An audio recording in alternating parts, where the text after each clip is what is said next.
respon kita terhadap Tuhan akan berdampak pada respon Tuhan terhadap kita. Bagaimana kita meresponi Tuhan, demikian juga Tuhan meresponi hidup kita.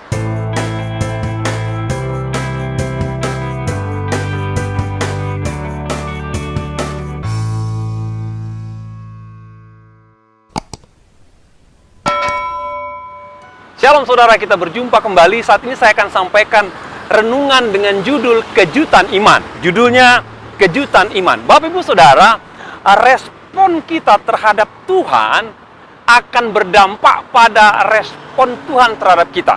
Jadi, bagaimana kita meresponi Tuhan, demikian juga Tuhan meresponi hidup kita. Saya akan ambil dari kitab Markus 6 ayat 3-5. Firman Tuhan katakan demikian. Bukankah ia ini tukang kayu, anak Maria, saudara Yakobus, Yoses, Yudas, dan Simon? Dan bukankah saudara-saudaranya yang perempuan ada bersama kita? Lalu mereka kecewa dan menolak dia. Maka Yesus berkata kepada mereka, seorang nabi dihormati di mana-mana, kecuali di tempat asalnya sendiri, di antara kaum keluarganya dan rumahnya. Ia tidak dapat mengadakan satu mujizat pun di sana, kecuali menyembuhkan beberapa orang sakit dan meletakkan tangannya atas mereka. Bapak Ibu, biasanya orang yang mengenal Yesus, yang merasa mengenal Yesus, kadangkala mereka juga meragukan Yesus. Orang yang mengenal Yesus, kadangkala mereka juga meragukan Yesus. Dan ketika mereka meragukan Yesus, maka kuasa Tuhan kurang bekerja dalam hidup mereka.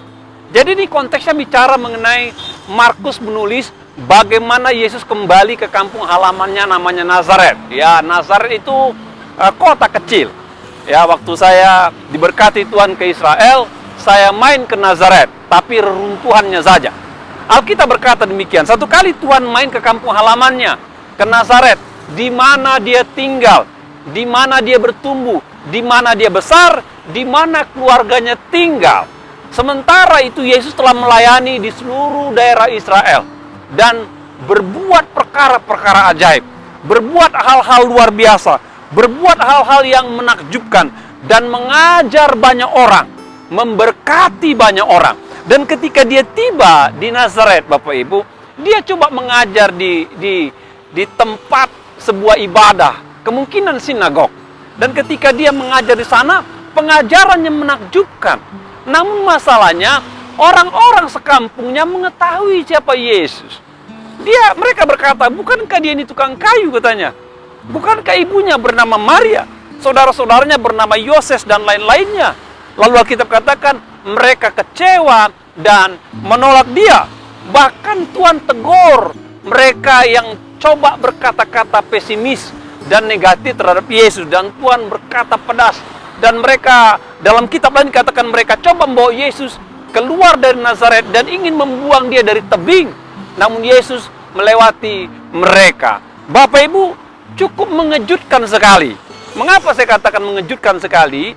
Bagaimana bisa mungkin orang-orang Nazaret yang mengenal Yesus dari kecil, mengenal keluarga Yesus, dan telah mendengar kabar tentang Yesus, melakukan perbuatan-perbuatan besar, mengadakan perkara-perkara ajaib, mengajar orang, namun mereka kecewa terhadap Yesus. Maka Yesus berkata, nabi dihormati di mana-mana, tapi tidak di kampung halamannya. Karena mereka kurang percaya, mereka pesimis, mereka tidak menerima Yesus. Alkitab katakan mereka kecewa, mereka menolak.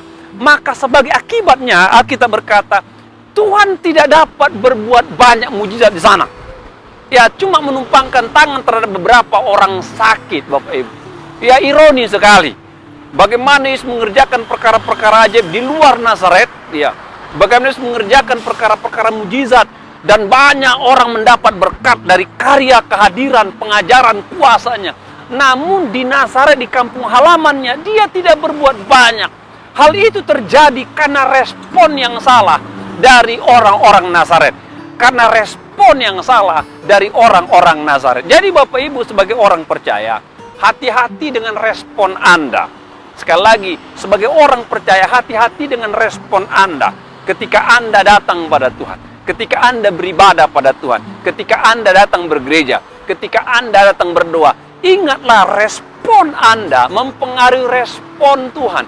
Hindarilah respon orang Nazaret yang sok mengenal, namun ketika mengenal mereka kecewa, dan bukan hanya berhenti kecewa, mereka menolak Yesus. Maka tidak ada yang bisa diperbuat Yesus terhadap sikap seperti ini, Bapak Ibu. Ya, dewasa ini saya lihat ada banyak orang yang dulu mengenal Yesus. Ya, mereka mengenal Yesus, mereka dari kecil, sekolah minggu, mereka mungkin sudah melayani, mungkin mereka sudah menjadi pengerja, mereka katakan mereka tahu, mereka belajar, namun sekedar mengenal tanpa mempercayai. Ketika ada pengalaman-pengalaman yang kurang enak, mereka mulai kecewa, bukan hanya kecewa dikatakan, mereka mulai menolak, bukan hanya menolak, mereka mulai menggiring Tuhan keluar dari hidupnya, keluar dari keluarganya, keluar dari kehidupannya, Bapak Ibu. Dan saya yakinkan saudara, bagi saudara yang pernah kecewa sama Tuhan, bagi saudara yang mungkin telah menggiring Tuhan keluar dari hidup saudara, bagi saudara yang tidak memiliki respon, tidak akan pernah Anda mengalami perkara-perkara ajaib. Tidak akan pernah. Ya, tidak akan pernah. Ya, semakin, perhatikan, semakin kita kecewa, semakin kita menolak, semakin kita mengeluarkan Tuhan dari hidup kita, maka akan semakin Tuhan tidak bekerja dalam hidup saudara. Semakin Tuhan tidak bisa berbuat banyak dalam hidup saudara. Semakin kuasa Tuhan tidak termanifestasi dengan luar biasa. Ya, dan saya berdoa buat saudara-saudara yang mungkin telah lama mundur dari Tuhan, saudara yang lama meninggalkan Tuhan, saudara mungkin yang telah lama kecewa sama Tuhan. Saya mau berdoa, biar Anda berbalik kembali. Hindarilah sikap orang Nazaret. Ya, hindari sikap kecewa, hindari sikap menolak, hindari sikap-sikap pesimis. Mari perbaiki hati saudara, perbaiki respon saudara. Dan ketika hati respon saudara berubah dan saudara mulai antusias, saudara mulai terbuka, maka saya percaya Tuhan baru bekerja dengan luar biasa. Bapak Ibu, sepanjang pengalaman saya melayani, saya juga mengamati ada beberapa orang percaya yang kurang antusias pada Tuhan. Ya, ada beberapa orang percaya yang mulai kurang antusias akan karya Tuhan. Ya, bahkan mereka menghakimi karya Tuhan, mereka menghakimi mujizat, mereka menghakimi kesembuhan ilahi, mereka menghakimi perbuatan-perbuatan yang dahsyat, mereka menghakimi, dan mereka seakan-akan mengatakan mereka tidak perlu itu buat orang-orang yang kanak-kanakan rohani, itu pekerjaan daripada kuasa gelap. Saya mau pastikan orang-orang seperti ini tidak akan mengalami perkara ajaib kuasa daripada Tuhan. Jadi Bapak Ibu, hindari sikap orang Nazaret, hindari pengalaman pengenalan saudara, namun hindari juga kekecewaan saudara. Hindari itu. Seharusnya Bapak Ibu, semakin kita mengenal Tuhan, aturan semakin terbuka kita. Semakin kita mengenal Tuhan, semakin antusias kita. Bukan sebaliknya seperti orang Nazaret. Ingat, respon kita yang salah terhadap Tuhan akan diresponi Tuhan dengan cara yang sama. Yang kedua Bapak Ibu, saya ambil dari Matius 14 ayat 29, 16, ayat 16, 26, 33, lalu Lukas 20, 60, 62. Ya, firman Tuhan katakan demikian. Kata Yesus, datanglah Petrus, maka Petrus turun dari perahu dan berjalan di atas air mendapatkan Yesus. Lalu Matius 16, 16, maka jawab Simon Petrus, engkau adalah Mesias, anak Allah yang hidup. Matius 26 ayat 33, Petrus menjawabnya, biarpun mereka semua tergoncang imannya karena engkau, aku sekali-sekali tidak. Dalam Lukas dikatakan, tapi Petrus berkata, bukan, aku tidak tahu apa yang kau katakan. Seketika itu juga sementara ia berkata, berkokoklah ayam. Lalu berpalinglah Tuhan memandang Petrus, maka teringatlah Petrus bahwa Tuhan telah berkata kepada sebelum ayam berkokok, pada hari ini engkau telah 3 kali menyangkal aku. Lalu ia pergi keluar dan menangis dengan sedihnya. Yang kedua Bapak Ibu, kejutan iman, orang yang mengiring Tuhan, orang yang mengikut Tuhan, orang yang menjadi murid Tuhan, ada kalanya akan bertemu dengan sebuah pengalaman yang menggoncang imannya terhadap Tuhan. akan bertemu dengan sebuah pengalaman hidup yang menggoncang imannya kepada Tuhan. Itu yang saya dapatkan. Ya, siapa Petrus, Bapak Ibu? Salah satu murid pertama Yesus.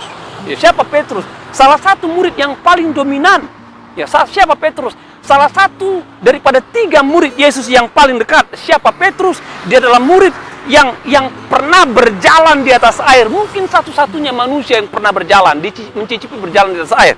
Siapa Petrus? Dikatakan murid pertama yang mengakui Yesus sebagai Mesias dan anak Allah. Dia yang menyatakan komitmennya kepada Tuhan. Yang lain boleh bergoncang, dia tidak. Ya, namun siapa Petrus? Endingnya kurang baik, Bapak Ibu. Dia pula yang menyangkal Yesus sebelum ayam berkokok. Dia telah menyangkal Yesus 3 kali, Alkitab katakan, Bapak Ibu. Namun apa yang terjadi, Bapak Ibu? Kemudian ketika Yesus bangkit, lalu bertanya pada Petrus, "Simon, apakah engkau mengasihi aku?" Lalu dia jawab, "Benar Tuhan, aku mengasihi engkau." Ditanya kedua kali, "Benar Tuhan, aku mengasihi." Ditanya ketiga kali, dia katakan, "Tuhan, engkau tahu segala sesuatu." Petrus sudah nyerah. Dia bilang, "Ya engkau tahulah kalau saya pernah menyangkal engkau." Namun Petrus lanjutkan komitmennya, "Namun aku mengasihi engkau." Maka Tuhan katakan sama dia, "Gembalakanlah domba-dombaku, gembalakanlah domba-dombaku." Kalau saudara pelajari kisah ini, Bapak Ibu, mengapa sepertinya Tuhan izinkan Petrus mengalami pengalaman yang menggoncang imannya? Itu pertanyaannya. Sampai Petrus terperangkap menjebak gurunya, menjebak Tuhannya. Padahal dia sudah mengakui sebagai Tuhan dan Allah dan Mesias. Mengapa Tuhan izinkan itu, Bapak Ibu? Yang saya pelajari, Bapak Ibu, ketika Tuhan izinkan perkara yang menggoncang iman, ya. Dan kalau Petrus bisa melewatinya, goncangan pengalaman iman tadi itu menjadi pondasi yang kuat, Bapak Ibu. Menjadi pondasi yang kuat untuk tingkatan kerohanian berikutnya. Untuk tingkatan kekuatan iman berikutnya. Itu yang saya pelajari. Jadi semakin tergoncang kehidupan kerohanian Petrus, maka ketika dipulihkan Tuhan, semakin kokoh dia percaya, beriman dan melayani Yesus dalam kehidupannya. Dan itu terbukti, Bapak Ibu.